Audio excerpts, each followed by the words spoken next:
Thank you. The next AI startup is from India. Neil, are you ready to pitch your Datacultr?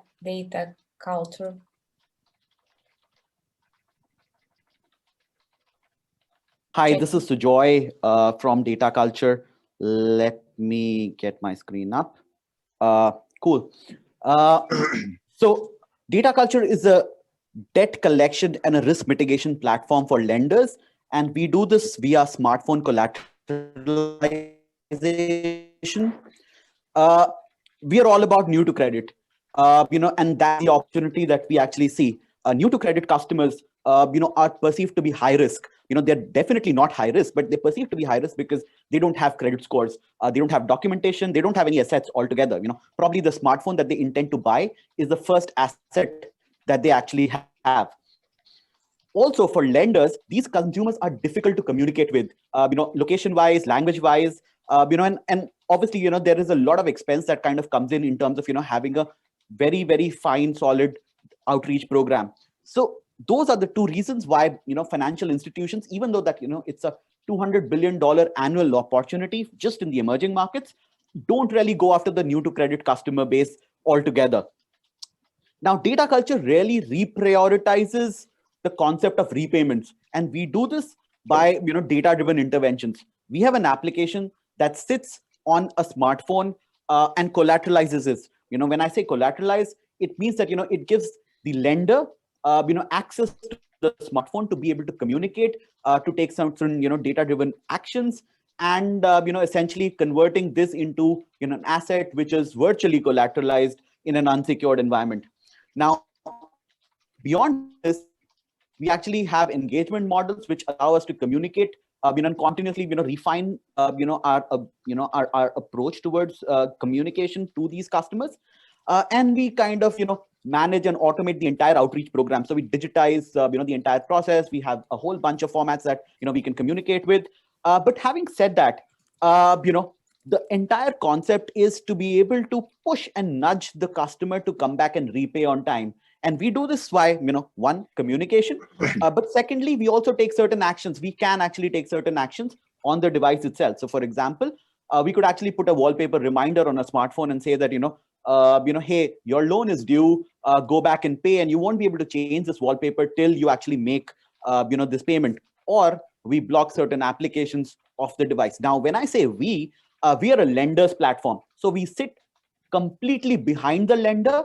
The contract is between the lender and the borrower, and we are a lender's platform. So we can actually sit out of the lender's infrastructure. And, since our lenders are banks and telcos, we could actually, essentially ensure data privacy from that perspective and consent and contract.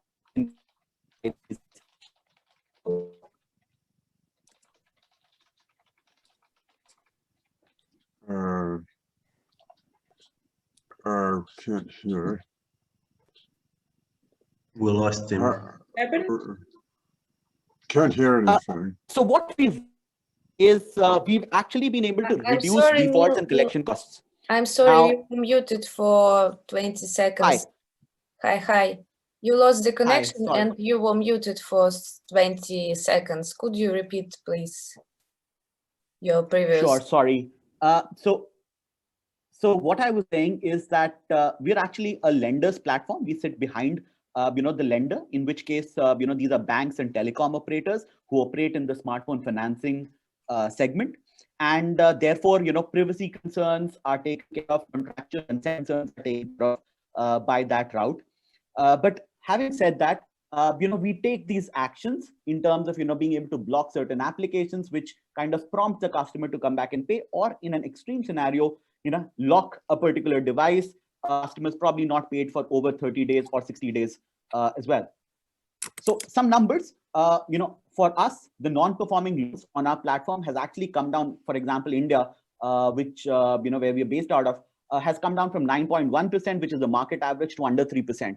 And the cost of collections came down by 70%. And this is a pilot that we ran with about 50,000 customers, $7 million of loans that has been secured. So, hence significantly large numbers to kind of benchmark against. But what's important is that, there is a repeat setting behavior, right? So people who see the action once, actually it kind of comes down the next time as well. And that's the waterfall that is really a metric that we track with our customers.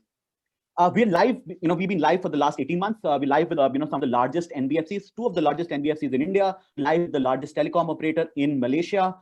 We are live in Bangladesh. We're going live in Ivory Coast. So again, for a startup with a small team, we're a 22 member team now. But what we've tried to do is we've tried to create the SaaS platform that can get replicated across a whole bunch of geographies, essentially showing that, there is product market fit and there are paying customers who are kind of coming in.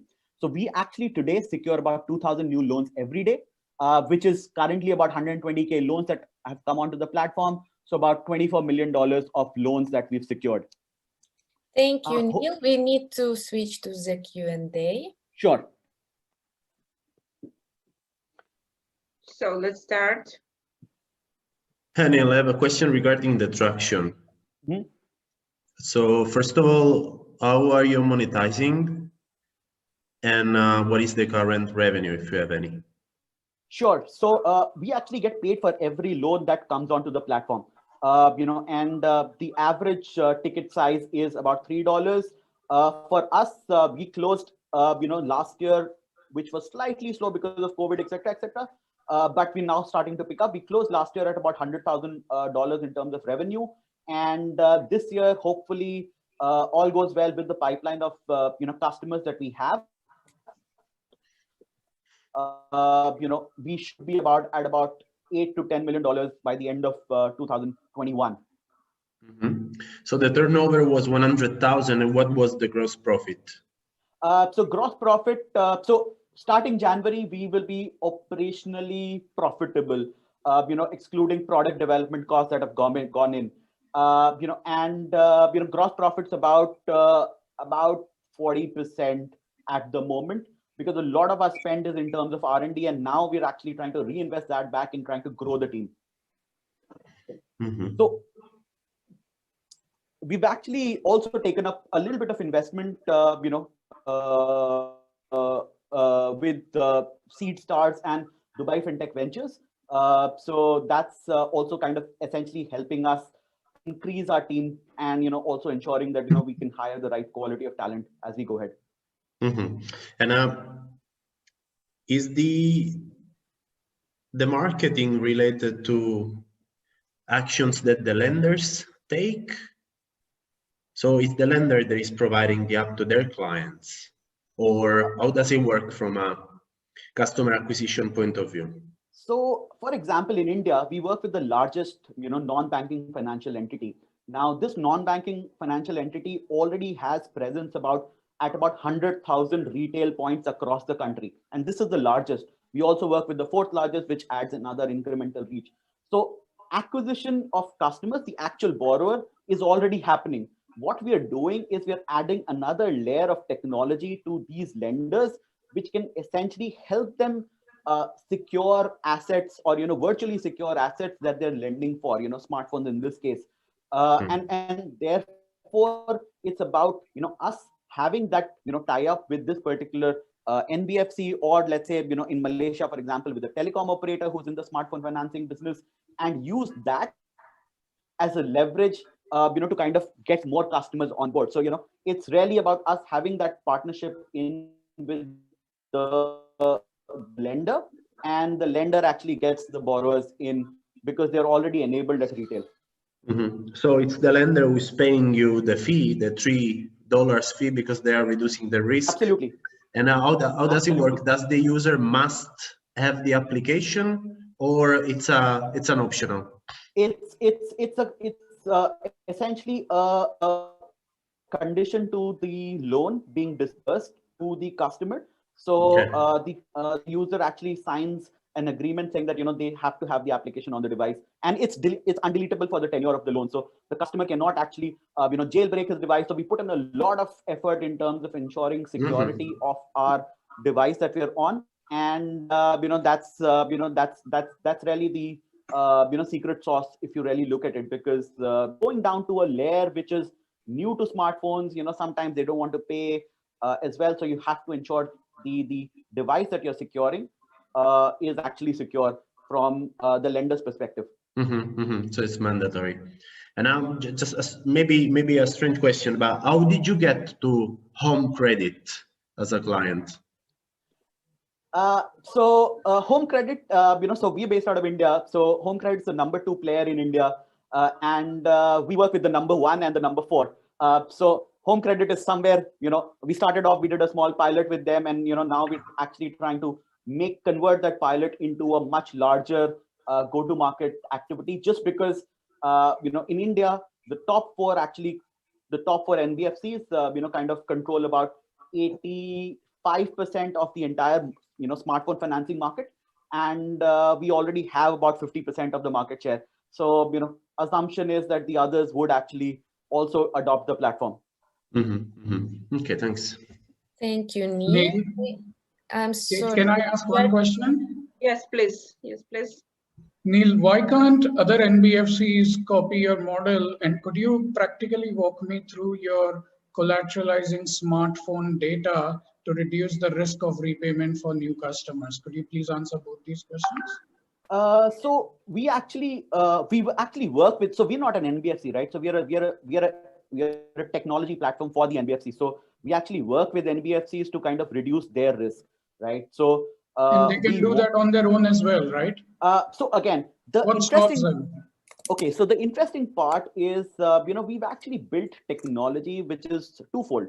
One, which actually sits on the device, which essentially allows us to, access certain functions on the device, which, prohibits the users from, taking, action. So we can actually impair behavior on the device. And we do this, through our partnerships with a whole bunch of, device manufacturers, as well as Android and Google.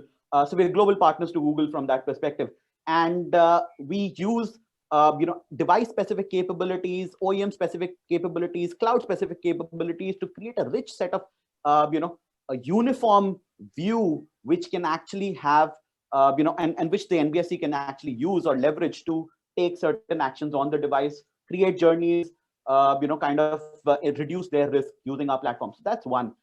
The second part is what we do in reality is that at the point of sale, when a customer walks into a store and signs up for a loan, he actually signs an agreement and the application gets installed on the customer's device as part of the onboarding journey. So what we've done is we've reduced friction. So the customer needn't go to a Play Store and download the application, install it, etc., etc. The application will actually get installed during the entire onboarding journey that happens on smartphone. So finished one from the application can now become uninstallable. So so that's how. What data do you interpret though after they download it? What is the data you use or you interpret that tells you that this is a customer you want to give out the loan, or no, this is not the customer? We don't decide. So we don't decide whether the customer should be given out a loan or not. So again, we're not a pay-as-you-go sort of a solution altogether. So we're not doing credit modeling risk. But what we are doing is we're putting technology on the smartphone itself. So from my perspective, and being the CTO of the company, I think credit scores are irrelevant and they'll be redundant, with this technology. Because together we can actually put onto a new to credit device, who has no footprint altogether. He has no alternate data, and a lender can actually still lend to such a customer. So that's we are actually bringing in change. And that's why the lenders actually like us across a whole bunch of countries, because fundamentally across emerging markets, the owning smart aspirations of using that remain the same. It's just that these guys don't have collateral, these guys don't have salaries, these guys don't have the documents to actually get into the financial mainstream and say that hey, give me a loan. We actually enable the lender to take better managed risk on such. Okay, thank you so much. It's time to continue. Let's talk in chat if somebody has some questions.